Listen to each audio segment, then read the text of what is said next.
आप सभी को मेरा प्रणाम। आज हम लोग ज्योग्राफी पढ़ेंगे। GRAPHY geography. Father of geography किन्हें कहा जाता है? तो फादर ऑफ ज्योग्राफी इरेटोस्थनीज को कहा जाता है। किन्हें कहा जाता है? Eratosthenes. Father of geography Eratosthenes को कहा जाता है। अब हम लोग आज ज्योग्राफी पढ़ेंगे। हम लोग ज्योग्राफी में climatology, topography, geology, geography, astronomy, world geography, Indian geography, climatology सब कुछ पढ़ेंगे। तो हम लोग आज एस्ट्रोनॉमी से शुरू करते हैं। कहाँ से हम लोग शुरू कर रहे हैं? एस्ट्रोनॉमी। एस्ट्रोनॉमी। एस्ट्रोनॉमी में हम लोग सबसे पहले पढ़ेंगे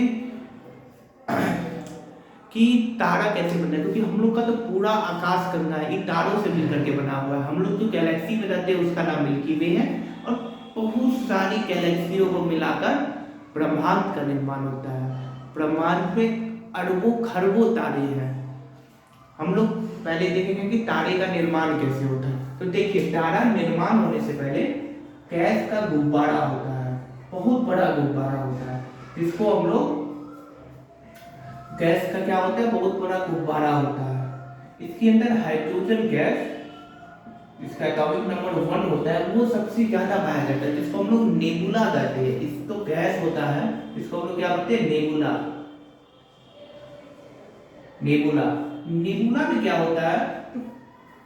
आकर्षण बल अधिक हो जाने के कारण नाभिकीय संलयन की क्रिया चालू हो जाती है। नाभिकीय क्रिया दो प्रकार की होती है, एगो नाभिकीय संलयन, एगो नाभिकीय विखंडन। नाभिकीय संलयन की क्रिया आरंभ हो जाती है।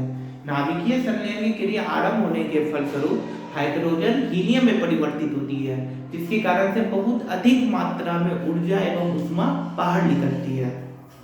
तो इसके अंदर नाभिकीय संलयन की क्रिया चालू हो जाती है, और वह तारा यानी कि स्टार का रूप ले लेता है।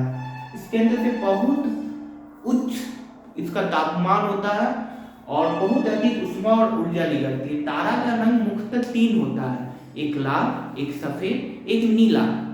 तब उसका तापमान कम होता है। कम का मतलब भी यहाँ पर 6000 डिग्री सेल्सियस।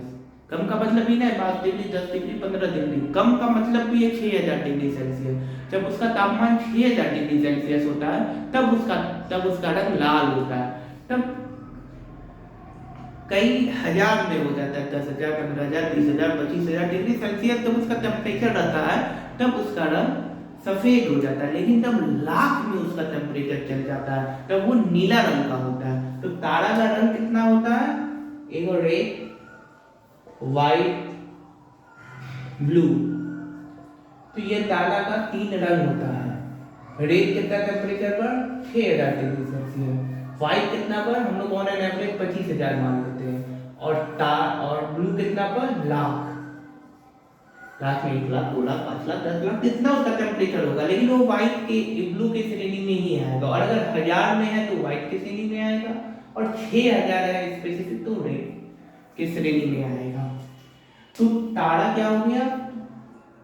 नाभिकीय संलयन इसके अंदर होता है, बहुत अधिक मात्रा में ऊष्मा एवं ऊर्जा उत्सर्जित तारा होता है। अब समय के साथ तारा का ईंधन कम होने लगता है, नाभिकीय संलयन की क्रिया धीरे हो जाती है क्योंकि ऊर्जा खत्म होने लगता है। तब यह लाल दानव में परिवर्तन हो जाता है और इसका आकार बड़ा हो जाता है। लाल दानव, दानव या लाल दानव में परिवर्तित हो जाता है। ये हम लोग मिटा देते हैं। आपको इसका नोट इसके डिस्क्रिप्शन में मिल जाएगा। ये लाल दानव में कन्वर्ट हो जाता है, तब इसका ऊर्जा कम होने लगता है और ये मृदा अवस्था में जाने लगता है। अब यहाँ पर एक सीमा होता है जिसको हम लोग बोलते हैं चंद्रशेखर सीमा। चंद्रशेखर CS सीमा। अब चंद्रशेखर सीमा क्या है? तो चंद्रशेखर भारत के एक बहुत बड़े वैज्ञानिक हुए और उन्होंने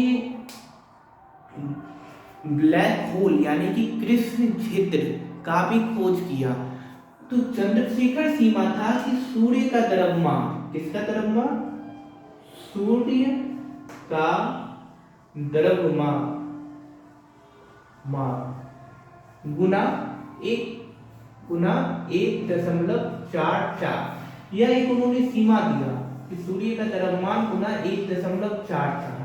अगर इससे कोई बड़ा तारा होगा, ध्यान रखिए, सूर्य का द्रव्यमान गुना 1.44 से बड़ा अगर कोई तारा होगा तो वह अभिनव तारा बन जाएगा, और अगर उससे कम होगा तो श्वेत वामन बन जाएगा। अब ये अभिनव तारा क्या है और श्वेत वामन क्या है, ये इसको याद रखिएगा। सूर्य का द्रव्यमान गुना 1.44, ये चंद्रशेखर सीमा है।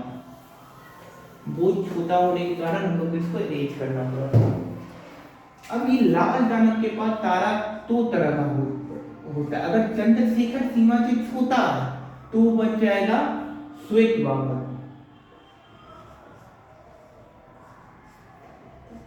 श्वेत वामन उस श्वेत वामन बन जाएगा। इसको जीवाश्म तारा भी कहा जाता है। अब तारा बहुत ज्यादा वृद्धावस्था में चल जाता है, लगभग मरने के कगार पर हो जाता है। और एक हो जाता है इसके बाद काला वामन। काला वामन तो तारा होता है, ये लगभग मर चुका होता है, मतलब मरने की अवस्था में तो तारा होता है, उसको हम लोग काला वामन कहते हैं। और श्वेत वामन को जीवाश्म तारा कहते हैं। इसके अंदर ऊर्जा कुछ बाकी होती है, बिल्कुल मरा हुआ नहीं होता, लेकिन कुछ ऊर्जा बाकी होती है इस तारा में, और ये तारा लगभग मरने वाला होता है, जिसको हम लोग काला वामन कहते हैं। अब हम लोग यहाँ पर देखें सुपरनोवा, यानी कि अभिनव तारा। अभिनव तारा क्या था? तो अभिनव तारा